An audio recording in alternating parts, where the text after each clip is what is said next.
Hello बच्चों, let's see this question and this is a fill in the blanks type of question जिसमें आपको एक statement दे रखी है और एक स्पेस ब्लैंक है जो आपको फिल करना है। तो रीड करते हैं पहले अपनी स्टेटमेंट को। India's dash deposits are mainly found in the Amarkantak plateau, Maikal hills and the plateau region of Bilaspur Katni.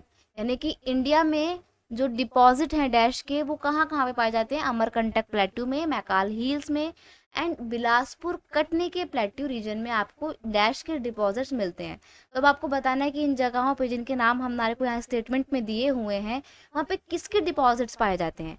देखिए, अमरकंटक प्लेट्यू में ना और मैकाल हिल्स में एंड बिलासपुर कटनी के प्लेट्यू रीजन में हमारे को बॉक्साइट के डिपॉजिट मिलते हैं। बॉक्साइट के डिपॉजिट हमारे को यहाँ पे मिलते हैं।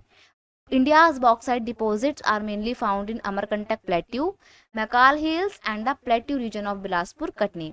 अब ये बॉक्साइट ओर से क्या मिलता है?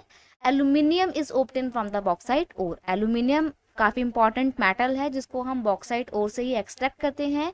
और ये मेटल इतना इंपॉर्टेंट क्यों है? It is important metal because it combine the strength of metal such as iron. असल में एल्यूमिनियम में ना जो आयरन नाम की मेटल है उसके जितनी ही मजबूती पाई जाती है विद एक्सट्रीम लाइटनेस। यहाँ पे एक्सट्रीम की स्पेलिंग ये है एक्सट्रीम लाइटनेस। और काफ़ी हल्का भी होता है, यानी कि मजबूत भी होता है और साथ ही साथ बहुत हल्का भी होता है, लाइट वेटेड भी होता है। इसीलिए इंडिया का जो एविएशन इंडस्ट्री है ना, जो जहाज और हेलीकॉप्टर वगैरह बनाए जाते हैं, तो ये किससे बनाए जाते हैं? ये आयरन से नहीं बनाए जाते हैं, ये एल्यूमिनियम से मोस्टली बनाए जाते हैं क्योंकि मजबूत भी होता है एल्यूमिनियम और हल्का भी होता है। That is why aviation industry में एल्यूमिनियम का इस्तेमाल किया जाता है। तो यहाँ पे बॉक्साइट आपका सही आंसर है। I hope you understood it well. Best of luck.